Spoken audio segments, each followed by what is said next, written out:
Chad, welcome to the show. How can I help you today?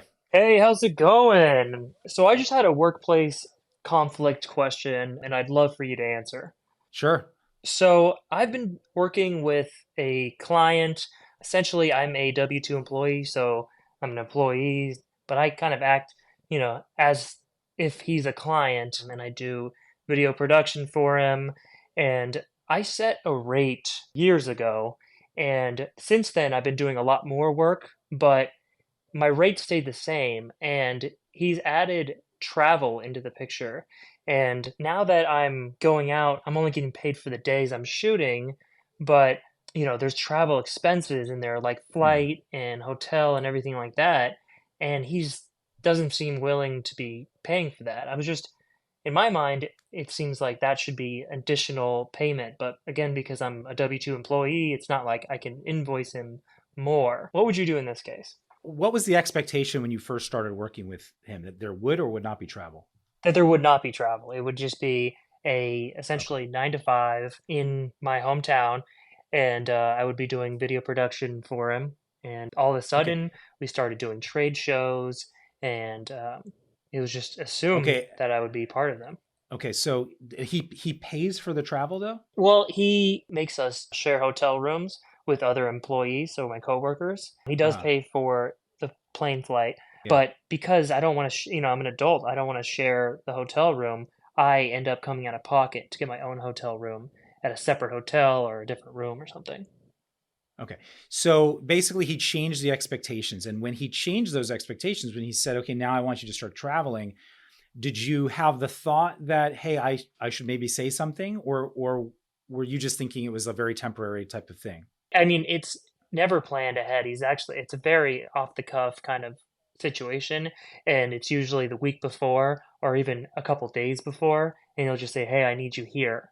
So it's like Okay. every time it seems like the last time, but clearly after it's only, I think it's been 10 times now that that's not going to be the last one. Do you have other clients too, or just him? Yes, I have other clients. Yes. He's the Okay. best paying one though. He's the biggest client.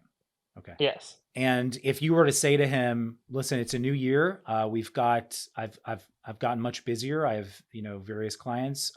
Really appreciate you being a client. Love to keep working with you, but I have changed my rates, and I do need to get paid for travel expenses, or I need to get paid a little extra." Do you feel like he would reject that?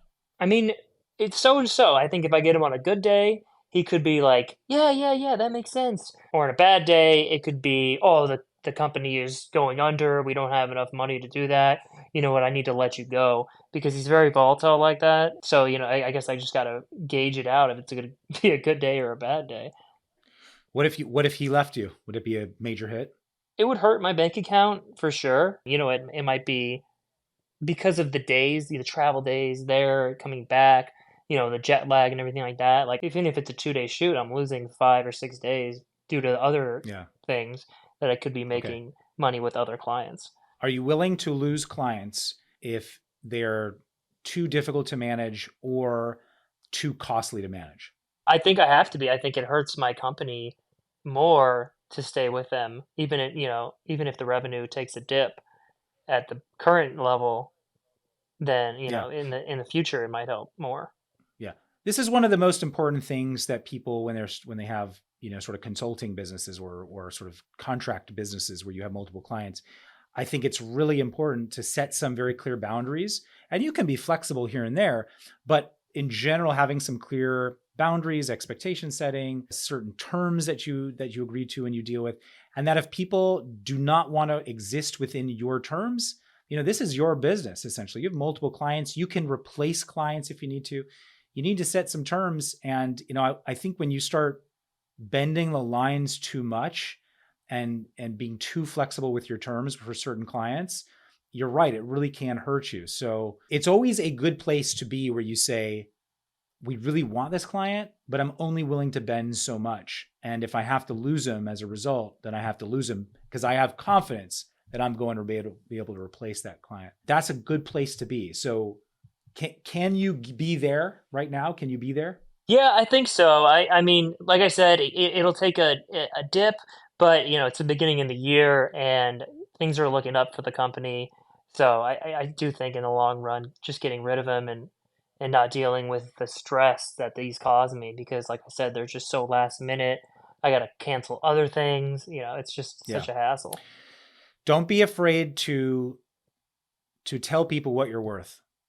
So don't be afraid to say, here's what I'm worth. Here's what my time's worth. And that's that. And if it doesn't work for you, maybe I can be slightly flexible, but I can't be too flexible. And just set that term, set that boundary, and be willing to lose a client if that's what it takes, because you will find the right, if you have clear intentions and clear terms, you will find the right clients that do want to work with you, that understand what you're worth and will pay for that, as opposed to the wrong clients.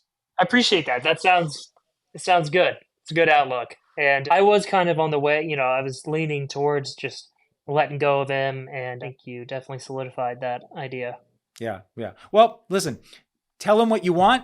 If he doesn't like that and he leaves on his own, that's okay. But at least tell him what it would be worth for you to stick with him, and see if he'll meet you. Sound good? Okay. That sounds like a great plan. Thank you so much, Jeremy. Okay. All right, buddy. Good to talk to you. Thanks. Bye. Hey, thanks for tuning into the Peace Building with Dr. Pollack show. Don't forget to subscribe to my channel for more workplace conflict advice. Share on social media if you think your friends and colleagues would benefit from this episode. And if you have a workplace conflict and want to be a caller on our show for free coaching and advice, please email podcast@pollackpeacebuilding.com. Thanks.